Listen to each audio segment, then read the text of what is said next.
Donc aujourd'hui, on a un grand nombre d'inscrits de participants en provenance du continent africain, ce qui est génial et formidable car nous disposons donc de données sur les droits économiques et sociaux très riches pour certains pays africains et aussi de Nouvelle-Calédonie, du Pacifique et du Vanuatu notamment. Nous attendons l'arrivée de nos chers collègues de la région également. On a une belle diversité de corps de métier en rapport avec cet exercice-là auquel vous avez tous été invités à participer il y a quelques mois de ça. En tant qu'entrepreneur, éducateur en droits humains ou journaliste, consultant, animateurs communautaires et voire même des étudiants, donc tout simplement toute personne ayant à cœur de la défense des droits humains dans leur pays et pas que. Et maintenant, nous allons inviter Léa Guillot, qui nous appelle tout droit de New York et qui partagera avec nous les données sur les droits humains de Hermie et la façon dont vous pourrez les utiliser dans votre travail plus tard. Et si toutefois vous avez des questionnements qui vous viennent en tête, vous veuillez les noter s'il vous plaît pour la session Q&A qui va se faire juste après. Donc voilà, la présentation durera à peu près 1h30. Et vous pourrez également les envoyer par email. Donc Catherine vous mettra l'adresse mail dans le chat box. Et je vous souhaite à tous une belle session. Merci Yolène. Alors, bonjour à tous et à toutes. Je vais d'abord partager mon écran. Juste une seconde. Alors, est-ce que vous voyez ma présentation? Ok. Alors, bonjour à tous et à toutes et bienvenue. Donc, je m'appelle Léa Guillot, je suis la stagiaire francophone de Hermie et je suis très contente de faire cette présentation aujourd'hui. Avec moi, nous avons Anne-Marie Brooke, qui est la cofondatrice de Hermie et responsable du développement. Donc, elle va m'aider à répondre à toutes vos questions. Et je suis très contente qu'Anne-Marie soit là aujourd'hui. Alors, comme Yolène l'a dit, je suis stagiaire pour l'initiative pour la mesure des droits humains, ou Human Rights Measurement Initiative en anglais. Et tout au long de la présentation, j'utiliserai l'acronyme anglais pour parler de l'initiative, donc Hermie, pour que ce soit clair. Alors, une des raisons pour lesquelles nous faisons ce que nous faisons chez Hermie, c'est que nous pensons, nous croyons que ce qui est mesuré est amélioré. Les personnes qui sont en charge des décisions, les leaders, les dirigeants de nos pays, utilisent constamment des données quantifiées pour prendre des décisions. Mais s'il n'y a pas de données robustes et correctes à propos des droits humains, il est difficile de convaincre ces personnes qui sont en charge de changer certaines choses pour améliorer la vie et les droits des gens globalement. Donc, pour commencer, quelque chose à savoir à propos de Hermie. Tout d'abord, nous utilisons des méthodes de co-création, c'est-à-dire que nous faisons attention à ne pas agir comme une organisation externe qui impose des standards extérieurs là où ils travaillent. Au lieu de faire ça, au contraire, nous rassemblons des gens qui travaillent partout dans le monde, qui ont des expériences différentes, comme des économistes ou des experts en droit humain. Et nous travaillons ensemble pour déterminer ce dont on a besoin et comment répondre à ce besoin. Donc, toutes les données que vous allez voir aujourd'hui ont été construites, mesurées en utilisant des méthodologies établies en co-création. Ensuite, nous avons une équipe très diverse et basée dans le monde entier. Donc, nous avons des bureaux en Nouvelle-Zélande et aux États-Unis. Si je ne me trompe pas, Anne-Marie est en Nouvelle-Zélande. Moi, je suis à New York, comme Yolène l'a dit. Nous avons aussi des ambassadeurs Hermie partout dans le monde entier. Plus récemment, grâce à notre programme de stage, nous avons accueilli des dizaines de stagiaires dont je fais partie qui viennent de dizaines de pays différents. Donc, on a une immense diversité chez Hermie et c'est extrêmement intéressant et ça nous apporte beaucoup. Ensuite, toute notre recherche et toutes nos méthodologies ont été approuvées par des pairs, que ce soit dans la communauté des droits humains ou la communauté académique. Donc, nos données et nos méthodologies sont robustes, sont fiables et sont consistantes. Et pour finir, mais qui est très important, Hermie travaille indépendamment des gouvernements ou d'autres acteurs qui pourraient être en conflit d'intérêts. C'est aussi un organisme à but non lucratif. Donc, toutes les données que nous avons sont disponibles sur nos sites internet gratuitement et disponibles en téléchargement gratuit. Donc encore une fois, nous sommes indépendants de toute influence de gouvernement. Nous sommes ici pour mesurer des choses que personne d'autre ne peut mesurer pour raisons politiques. Souvent, les gens se posent la question de est-ce que l'ONU ne fait pas déjà ce travail? La réponse est non, car l'ONU est un collectif de gouvernements, un collectif de pays qui ont chacun des intérêts politiques à protéger.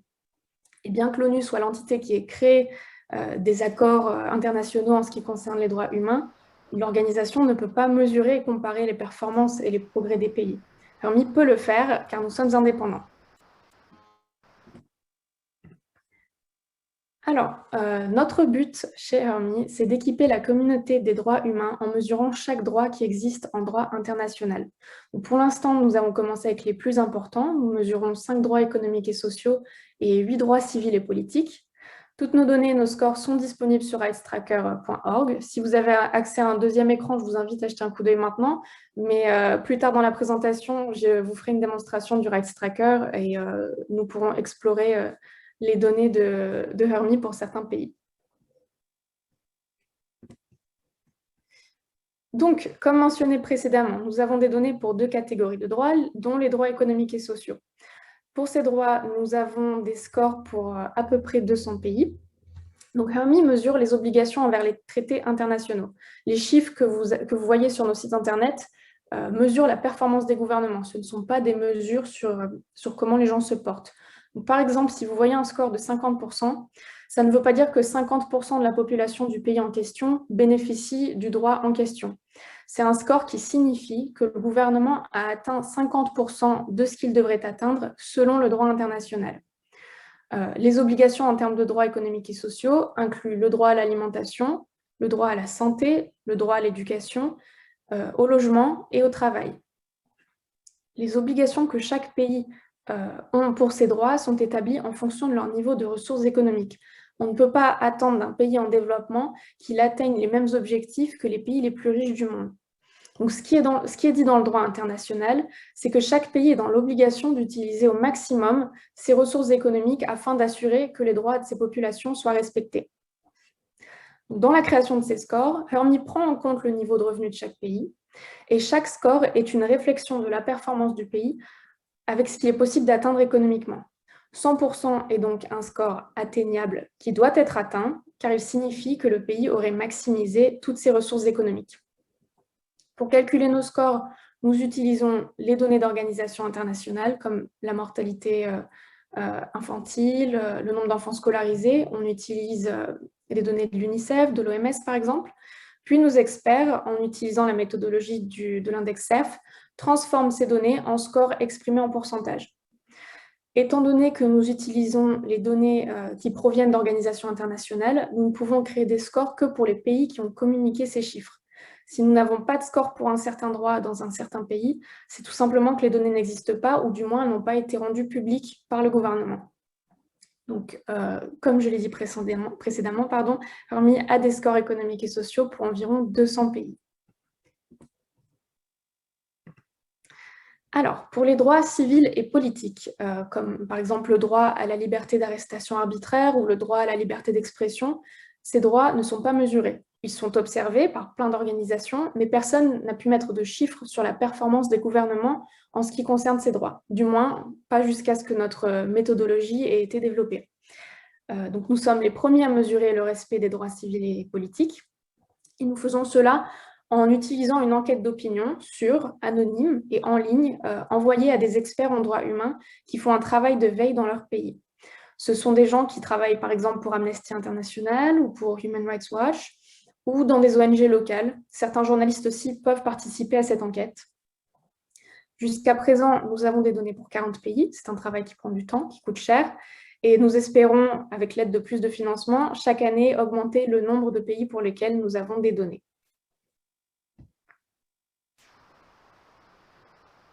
Ensuite, en 2020, nous avons créé le module Pacifique, c'est-à-dire que nous avons ajouté des questions spécifiques aux droits humains dans les pays du Pacifique pour les experts de ces pays.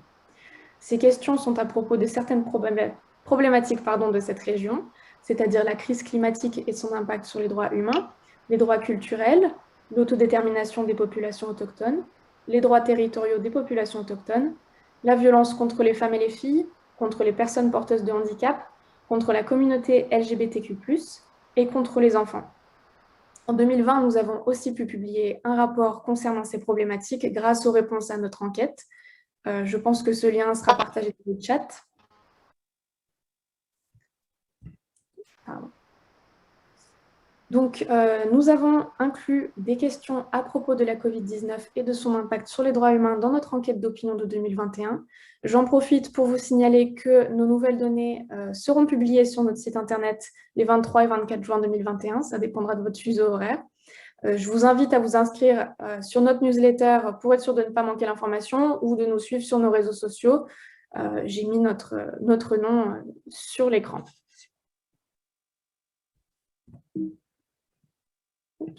Pardon. Donc, le Rights Tracker, c'est là où vous pouvez trouver toutes nos données. Avant de vous faire une démonstration, je vais juste vous donner quelques informations. Nous avons le tracker qui est disponible en 5 langues pour l'instant, en anglais, en espagnol, en français, en portugais et en mandarin. Vous pouvez citer tout ce que vous voulez sans permission. Tant que vous précisez que les données viennent de Hermie, vous êtes libre de prendre des captures d'écran du tracker, de nos graphiques, de citer des chiffres, il n'y a aucun problème. Juste mentionner la source. Ensuite, notre staff est disponible pour répondre à vos questions si vous en avez. Je mettrai dans notre chat plus tard l'adresse email de notre responsable de communication, Talia. Et je vais maintenant quitter la présentation et partager mon écran pour vous faire une démonstration du Rights Tracker. Juste une seconde.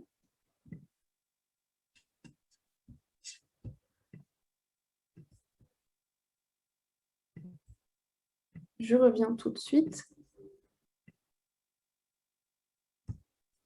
Voilà. Alors, pour accéder au Rights Tracker, vous pouvez tout simplement taper ici rightstracker.org. Vous arrivez sur cette page. Oh, attendez, pardon. Problème de zoom. Ce qu'il faut savoir, c'est que vous pouvez choisir la langue ici. Donc, on va rester sur le français. Il y a 3 manières différentes d'utiliser le tracker. Tout d'abord, vous pouvez chercher un droit en particulier. Donc, ici, nous avons 13 droits. Donc, par exemple, vous pouvez choisir de cliquer sur droit à l'éducation. Si vous êtes intéressé par un groupe de personnes en particulier, comme les femmes ou les filles, les journalistes, les immigrants, nous avons 33 groupes de personnes, il me semble, vous pouvez choisir juste ici. Ce que la plupart des gens font et ce que je vais faire aujourd'hui, c'est de regarder les informations par pays. Alors, on va commencer par les droits économiques et sociaux et nous allons regarder les données pour la République démocratique du Congo. Alors, quand vous arrivez sur la page du pays, vous avez la page aperçue, c'est-à-dire que vous avez toutes les données, comme c'est écrit ici, en un coup d'œil. Les droits économiques et sociaux en bleu et les droits civils et politiques en violet. Donc, nous allons rester sur les droits économiques et sociaux pour le Congo. Donc, tout de suite, nous allons sur qualité de vie. Alors, juste ici, vous pouvez voir les scores pour les 5 droits économiques et sociaux. Donc, je le répète, qui sont les droits à l'éducation, à l'alimentation, à la santé, au logement et au travail.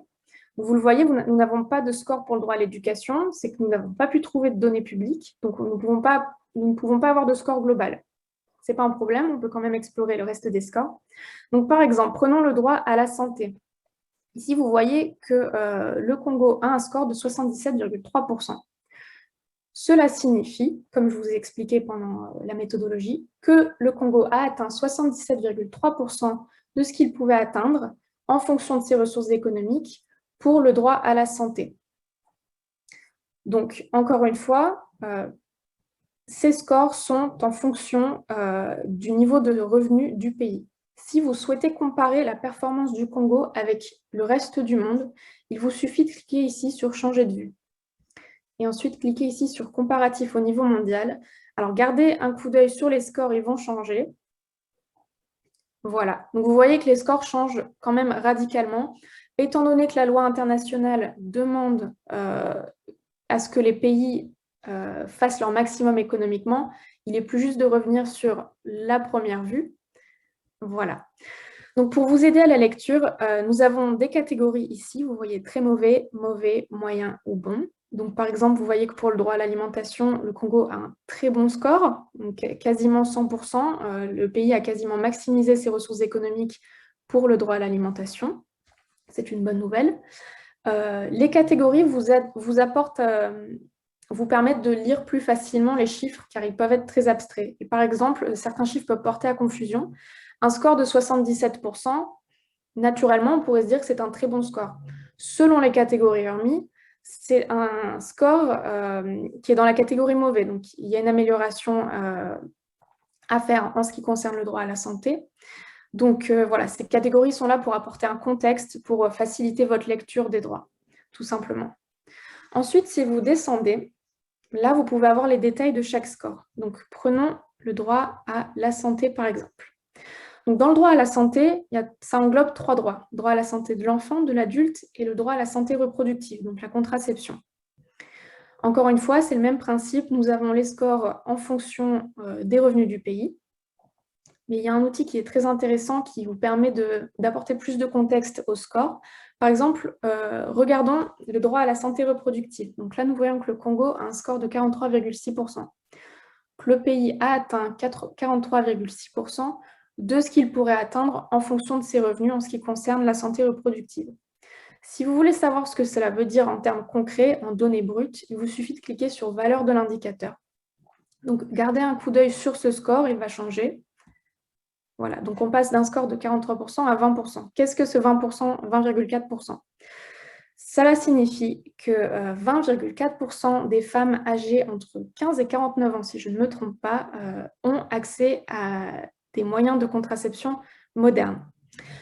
Donc, cet outil vous permet de transformer le score Hermie en données brutes. Donc, encore une fois, ça vous permet d'ajouter un contexte au score. Ça vous permet de clarifier le score. Par exemple, si vous allez communiquer ces informations à des parties extérieures dans votre travail, ça vous permet d'apporter plus de précision, car les scores peuvent être quand même assez abstraits si on n'est pas familier avec le tracker. Pardon. Donc, même principe avec les droits à la santé de l'enfant. Par exemple, là, on a un score de 90,9. Nous obtenons exactement le même score, sauf que là, c'est le nombre d'enfants qui vivent au-delà de l'âge de 5 ans. Donc, on passe d'un score établi par nos équipes à la vraie valeur de l'indicateur. Voilà. Et vous pouvez faire ça avec chacun des droits. Ensuite, nous avons des données séparées par sexe. Donc, par exemple, regardons le droit à l'alimentation. Donc, il est important de savoir que ce n'est pas une comparaison entre femmes et hommes. Ce sont des données qui sont séparées. Donc, par exemple, pour les hommes, on peut voir que le Congo a atteint 89,7% de ce qu'il pouvait atteindre en termes de droit à l'alimentation pour les hommes seulement. Ce n'est pas une comparaison entre les hommes et les femmes. Donc, si vous faites un travail sur, par exemple, le droit des femmes et des filles, c'est intéressant d'utiliser ces scores. Encore une fois, on retrouve les mêmes catégories, très mauvais, mauvais, moyen et bon, qui vous permettent d'éclairer votre lecture, d'éclairer les chiffres, pardon, qui vous apportent un peu plus de contexte. Encore une fois, vous avez la possibilité de changer de vue et de comparer au niveau mondial, ce qui n'est pas nécessairement très juste, donc, mais c'est une possibilité si vous le souhaitez. Voilà, donc on revient au niveau adapté en fonction des revenus. Ensuite, autre chose qui peut vous être très utile, c'est l'outil au fil du temps. On peut regarder la performance d'un certain droit, comme c'est écrit, au fil du temps. Donc, regardons le droit au logement, par exemple. Là, on peut voir qu'il y a eu une dégradation du score au fil des années. Alors, cet outil peut, dans votre travail, vous permettre de souligner, par exemple, une amélioration, et dans ce cas-là, d'affirmer que quelque chose fonctionne et qu'il faut continuer dans cette direction, ou au contraire, si vous notez une dégradation dans votre travail, vous pouvez appuyer vos propos en citant ce graphique, par exemple. Donc, voilà. Donc, voici pour les droits économiques et sociaux. Maintenant, on va regarder les droits civils et politiques. On va changer de pays. Nous allons aller en Nouvelle-Calédonie. Alors, encore une fois, nous arrivons sur la page aperçue. On va aller directement sur les droits civils et politiques, qui sont en 2 catégories, droit à l'intégrité physique et droit à l'autonomisation. Nous allons commencer par droit à l'intégrité physique. Donc, nous avons 5 droits dans cette catégorie. Le droit à la liberté de l'arrestation arbitraire, de la disparition, de la peine de mort, de l'exécution extrajudiciaire et de la torture. Alors là, tout de suite, vous pouvez remarquer que le graphique est différent. Excusez-moi, nous n'avons plus des scores en pourcentage, nous avons un score entre 0 et 10. Pourquoi ça? Parce que les données civiles et politiques ne sont pas des données chiffré, quantifié. Il n'existe pas de base de données avec des mesures telles qu'il existe pour les droits économiques et sociaux, où par exemple on peut trouver facilement le nombre d'enfants scolarisés, par exemple, pour faire des scores pour le droit à l'éducation. Pour les droits civils et politiques, c'est un peu plus compliqué. Et comme je l'ai expliqué précédemment, Hermie a créé une enquête d'opinion que l'on envoie à des experts sur les droits humains dans chaque pays et ils y répondent. Nos experts, en utilisant une méthode statistique que je ne pourrais vous expliquer, transforment les réponses des experts en droits humains de chaque pays en score entre 0 et 10.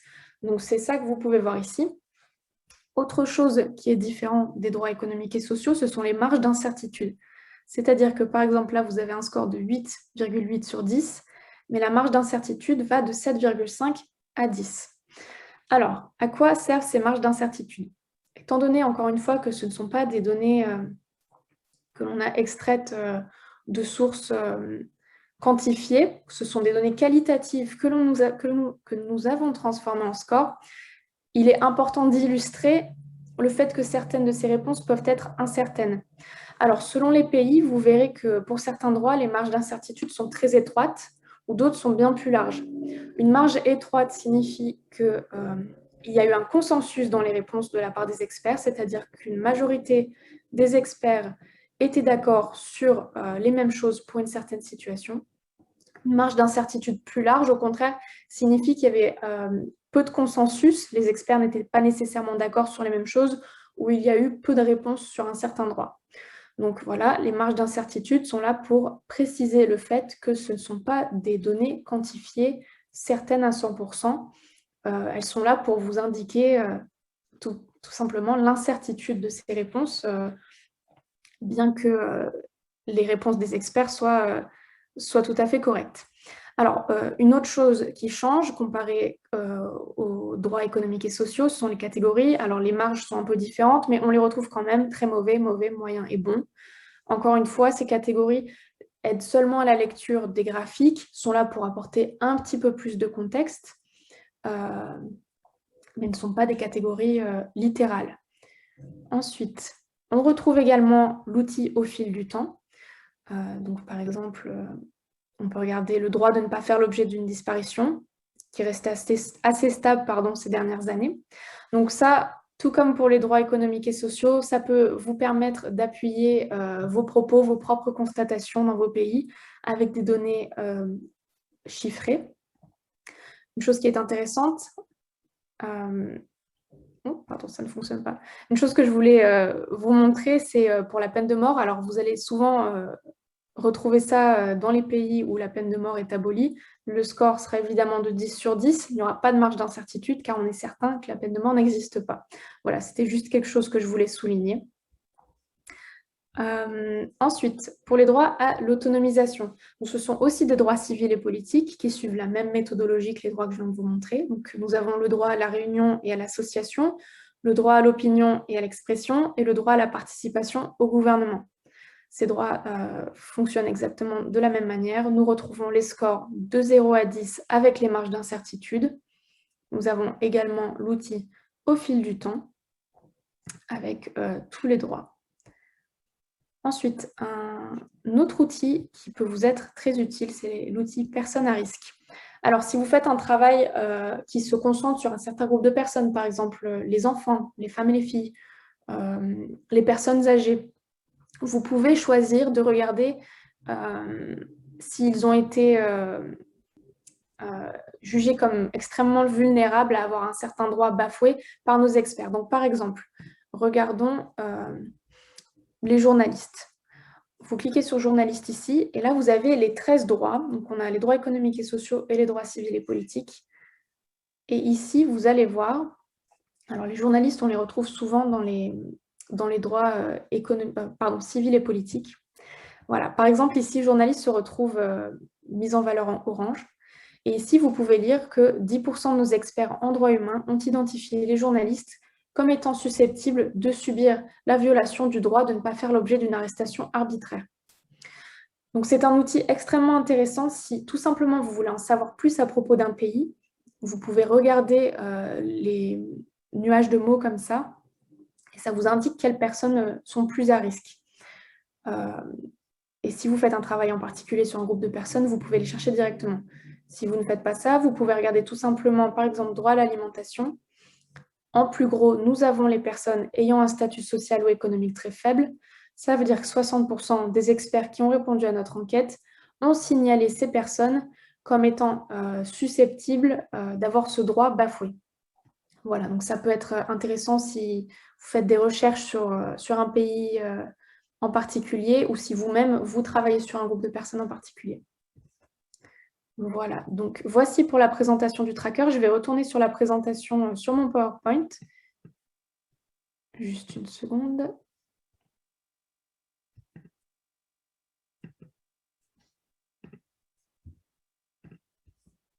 Voilà. Je pense que je peux prendre quelques questions maintenant. Ou est-ce qu'il vaut mieux que j'attende la fin? Yolène, qu'est-ce qui serait mieux? Parce que je n'ai pas pu regarder s'il y avait des questions dans le chat pour l'instant. Alors, je pense que tu peux poursuivre. Anne-Marie a pu répondre à une question qui a été posée dans le chat box. D'accord, super. Parce que ouais, je ne pouvais pas voir les questions pendant que je parlais. D'accord, alors je vais continuer, il n'y a pas de souci. Excusez-moi. Alors, juste une chose à signaler, c'est que toutes nos données sont disponibles au format PDF gratuitement sur le site, sur la page de chaque pays. Donc, si vous décidez d'utiliser les données de Hermie dans votre travail, par exemple pour vos rapports aux parties prenantes de l'examen périodique universel, vous pouvez télécharger nos données et les ajouter en tant qu'annexe dans vos rapports. Ou si vous êtes en communication avec vos gouvernements, avec des diplomates ou avec des journalistes, ça peut être utile d'inclure les données au format PDF. C'est beaucoup plus simple, beaucoup plus pratique que de diriger les gens vers notre site quand ils ne sont pas nécessairement familiers avec comment utiliser le tracker. Donc, vous voyez là, ici sur l'écran, c'est en anglais, mais le format est exactement le même en français. Il vous suffit de cliquer sur « Télécharger le PDF » et vous avez absolument toutes les données du tracker pour chaque pays téléchargées en PDF. Alors, si vous utilisez les objectifs de développement durable, les SDGs en anglais, dans votre travail, sachez que vous pouvez utiliser les données de Hermie comme référence pour signaler, par exemple, un progrès ou une dégradation d'un certain objectif. Nos indicateurs sont en harmonie avec les objectifs de développement durable, donc il est pertinent de les utiliser. L'outil, au fil du temps, dans ce cas-là, peut être très utile. Encore une fois, si vous avez constaté une amélioration ou une dégradation, vous pouvez appuyer vos propos avec nos données, ou au contraire, si en vous rendant sur notre tracker, vous constatez une amélioration, une dégradation, vous pouvez en faire part aux organisations dans lesquelles vous travaillez. Également, l'outil Personnes à risque que je viens de vous montrer peut être utilisé pour signaler des inégalités de genre, par exemple, ou la vulnérabilité de certaines personnes. Ça peut être très intéressant, par exemple, pour l'objectif de développement durable, il me semble numéro 4, à propos des femmes et des filles. Alors, en parlant des femmes et des filles, donc, les questions de genre se retrouvent dans beaucoup de problématiques de droits humains. Donc, nous avons des scores spécifiques en ce qui concerne les hommes et les femmes pour les droits à l'éducation, à l'alimentation et à la santé. Je vous l'ai montré pendant ma démonstration du Rights Tracker. Donc, encore une fois, si votre travail porte sur ces problématiques-là, les données peuvent vous être très utiles. Notre outil Personnes à risque inclut où les femmes et les filles sont les plus vulnérables et lesquels de leurs droits sont le plus susceptibles d'être bafoués. Nous mesurons aussi le droit à la santé reproductive et nous avons un score spécifique pour ce droit. Je vous l'ai également montré pendant ma démonstration. Donc, encore une fois, si votre travail se concentre beaucoup sur les droits des femmes et des filles, ce sont des données qui peuvent être très intéressantes.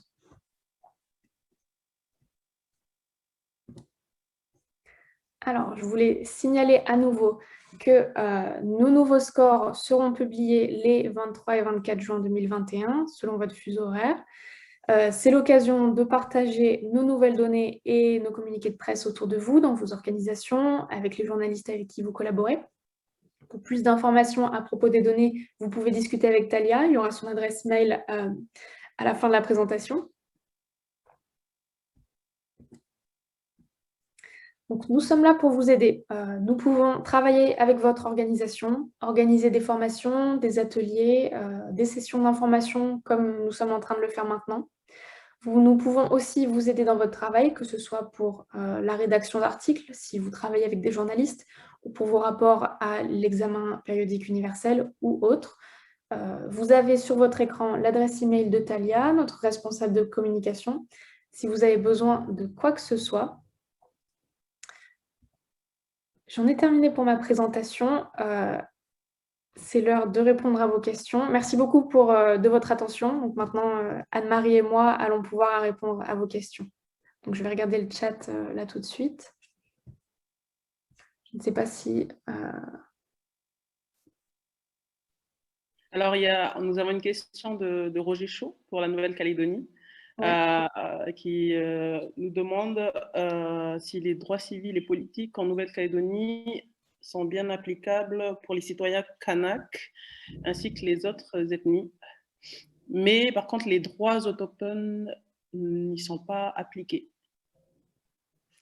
Alors, je n'ai pas envie de dire de bêtises, donc je vais demander l'aide de Anne-Marie. Anne-Marie, should I translate this question for you?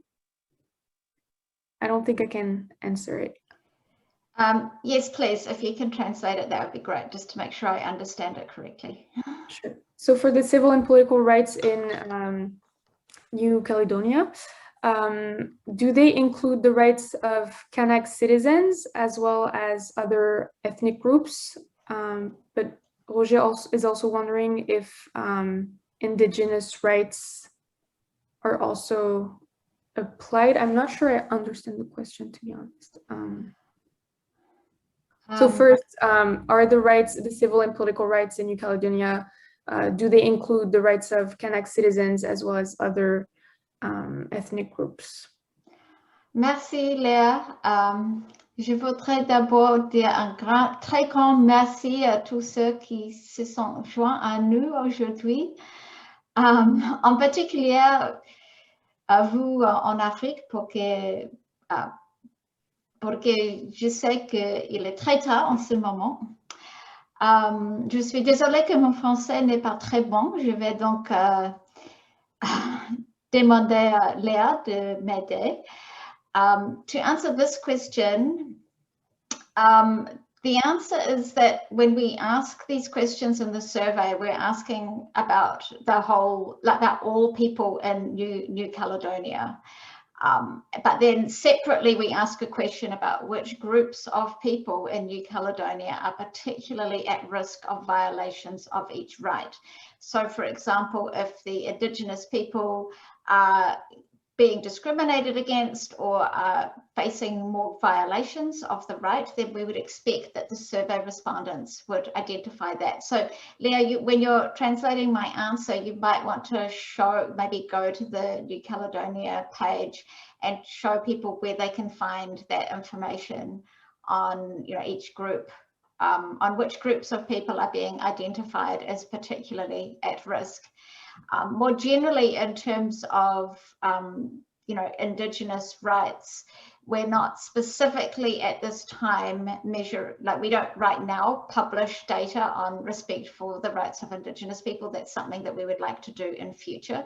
However, the information that you find in the Pacific module, and so perhaps Cece could include, Cece, if you could include a link to the Pacific report from last year. I'm sorry, it's only available in English, but that also provides some information about specifically what our survey respondents said last year about respect for some aspects of Indigenous rights in the Pacific countries only.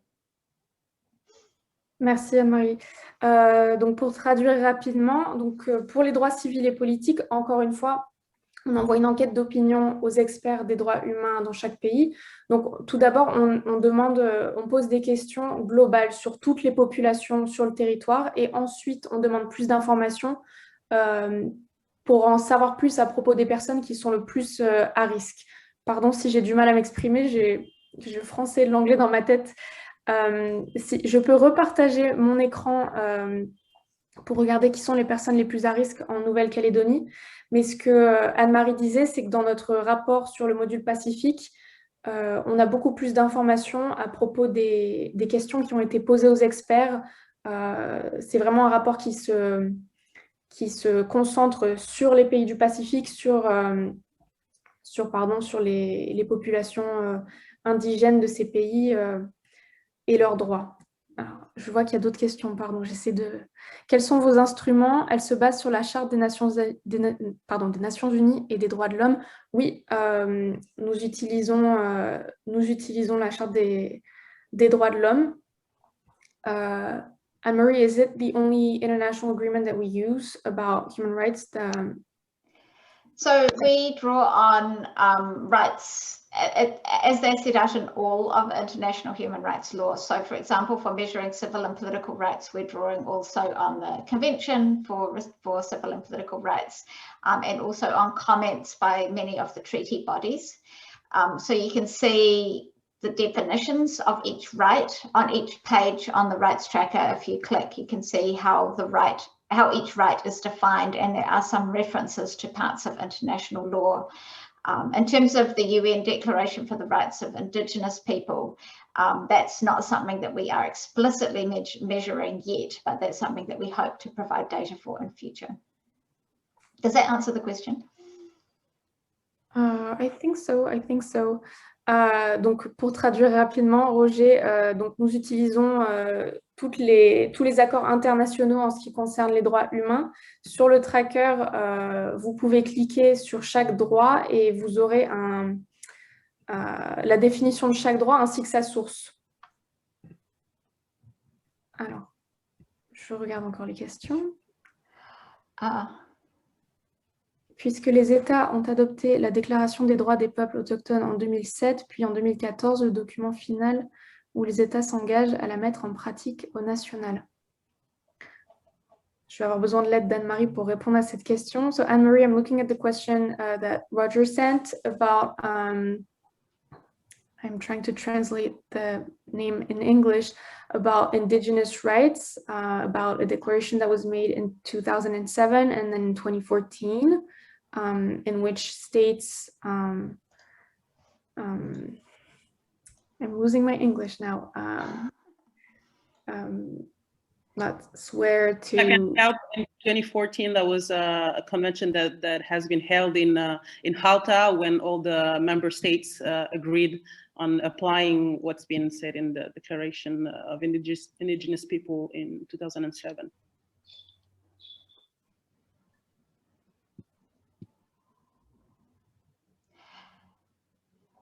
Oh, is that the Charte et plus cadre pour les droits humains? Okay. Yeah. Okay. Yeah.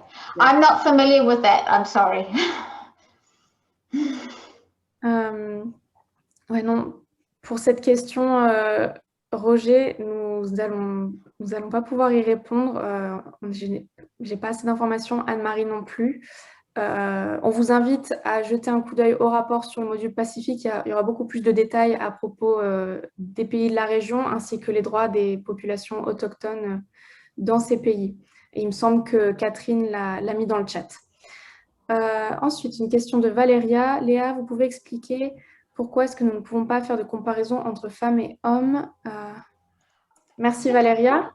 I think I can answer that question if I've understood it correctly. I think, Valeria, and please correct me if I'm wrong, but when you were presenting the comparison by sex for the right to food in Democratic Republic of Congo, Leah, you showed the separate scores for girls and boys, and you said that they're not directly comparable. I think that is because for some rights, there are some biological differences in how we would expect. And I'm not 100% sure of this response.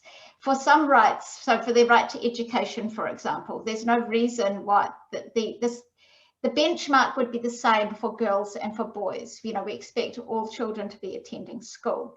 But for some of the health indicators, and maybe it also applies to the right to food, there are sometimes some biological differences between girls and boys or men and women that may mean that the benchmark for the two different sexes may be slightly different. But it's a very technical point. And I think largely you can compare them.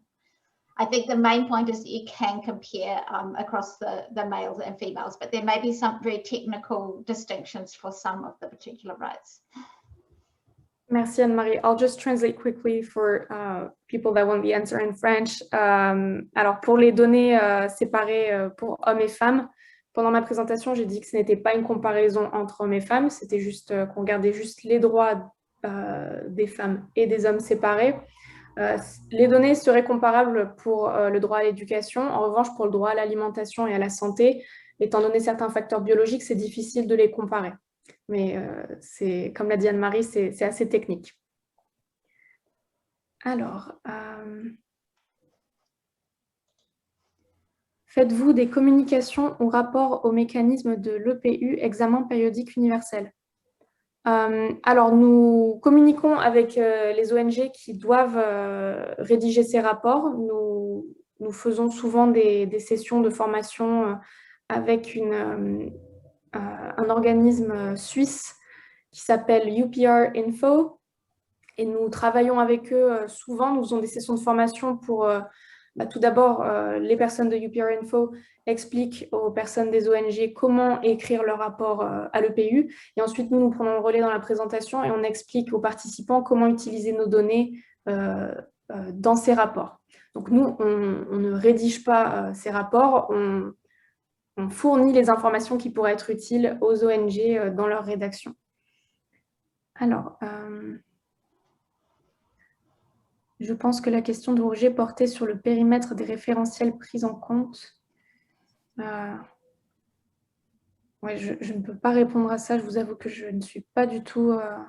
Je pense que Laurent, excuse-moi, je pense que Laurent donnait juste une clarification sur la question de Roger, donc il se basait justement sur ces référentiels-là, de la Déclaration universelle des droits de l'homme et de la Déclaration des droits des peuples autochtones.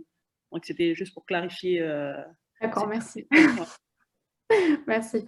Alors, une question de Roger. Vos experts font-ils des missions dans les pays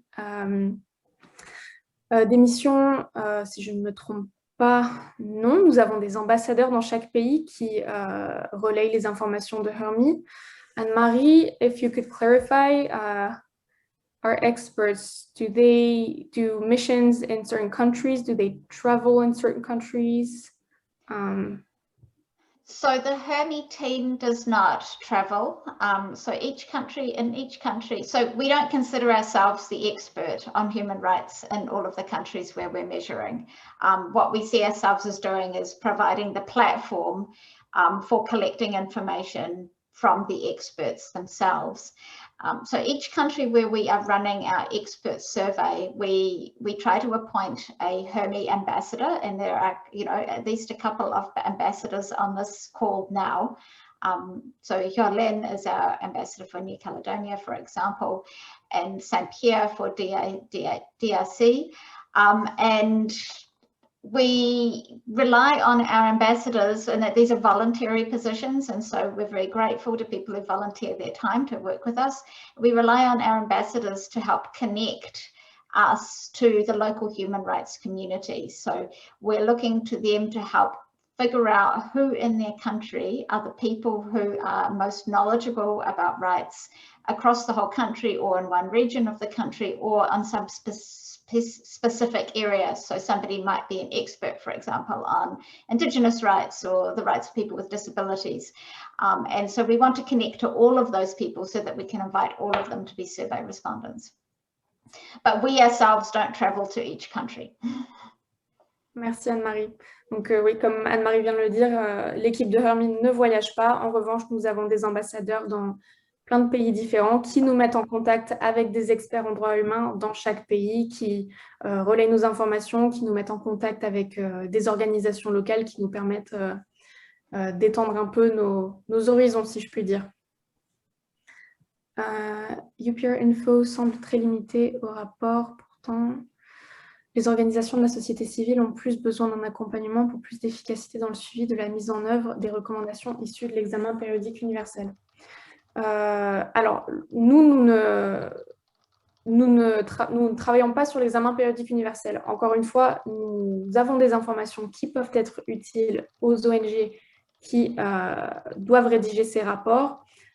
Et notre collaboration avec UPR Info, c'est justement à propos d'informer les gens à propos de nos données, de nos informations.